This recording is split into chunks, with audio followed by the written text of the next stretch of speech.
Welcome back. In this video we're going to talk about the coordinate planes in R3. When graphing in R3,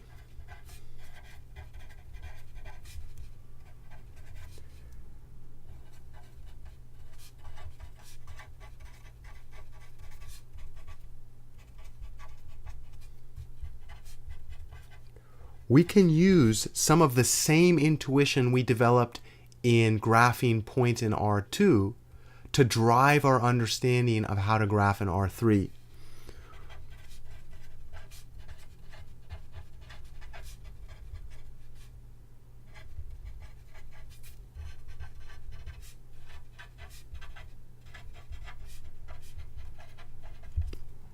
To this end, recall that we can define the equations for the coordinate axes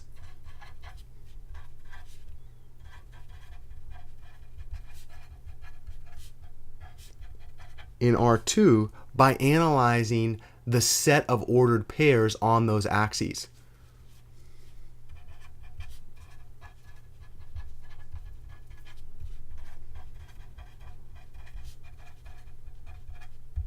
In particular, let's pretend that we wanted to define an equation for the x-axis. So here's my y-axis, here's my x-axis. We generally assume that the positive x-axis goes off to the right, that the positive y-axis goes off to the left. This is the equivalent of the convention of the right-hand rule. We just make those assumptions so that if two people draw a graph, you hope that they draw a similar one so that they have the same convention. Okay, so when we're looking at the equation of what we call the x-axis, this was called the x-axis. And if you looked at any point on that x-axis, it would have the form x, comma 0, because the height of, or the y value of any of these points is 0. And thus what we say is the equation for that axis is y equals 0. This is the equation for the x-axis. And what we're actually saying is, if you think about the x-axis, it is the set of all ordered pairs x, comma y, such that x is an element of R and y is equal to 0. And another way to write that set is the set of all x, comma 0, such that x is in R.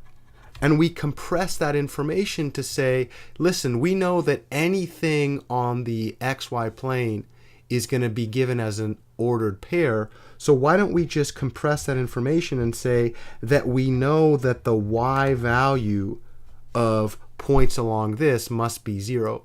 Implicit in this equation is, hey, by the way, we're really looking at ordered pairs.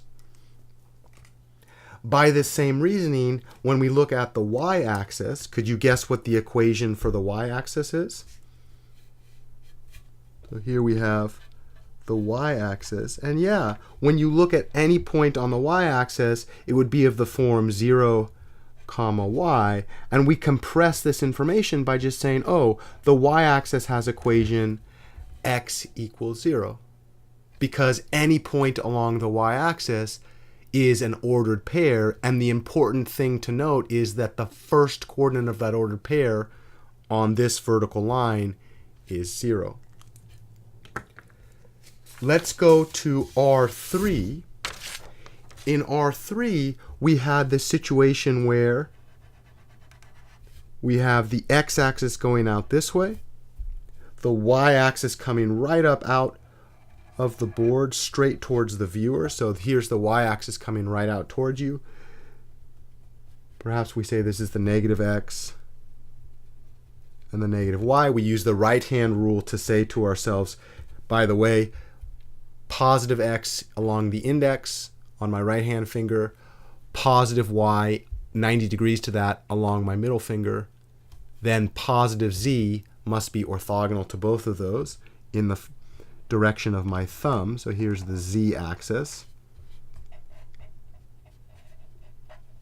And maybe for now, we actually just label these as the x-axis, the y-axis, and the z-axis, and we assume that we've kind of used the positive references that we have before. So the negative z must come down this way, and these are all 90 degrees. So the question is, well, how do we define geometric objects that are equivalent to the concept of the axes? Well, in this situation, imagine that I'm going to look at the set of all ordered triplets whose third coordinate is 0. Remember, this is a compression of information. When we say z equals 0 in R3, what we mean is we're looking at the set of ordered triplets x, y, z, such that x and y are any real numbers and z is 0. And another way to write this set is it's the set of all x, y, third coordinate equal to 0, and the only condition is that those first two coordinates are real numbers. Well, if you looked at the geometric object, really you're allowed to go any direction in the x, any direction in the y, and this actually becomes what we call a plane. A plane is a collection of points that are limited to two directions, and we can kind of draw that plane. Do you see it? This plane is called the xy plane, and the equation for the xy plane is given by z equals 0.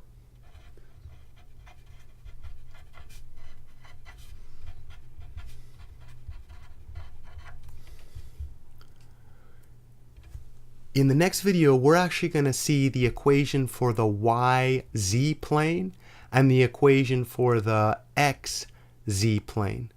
You probably can guess what those are. Because this is hard to draw, we're going to actually use some mathematical software called Mathematica to visualize these different planes. I'll see you in the next video.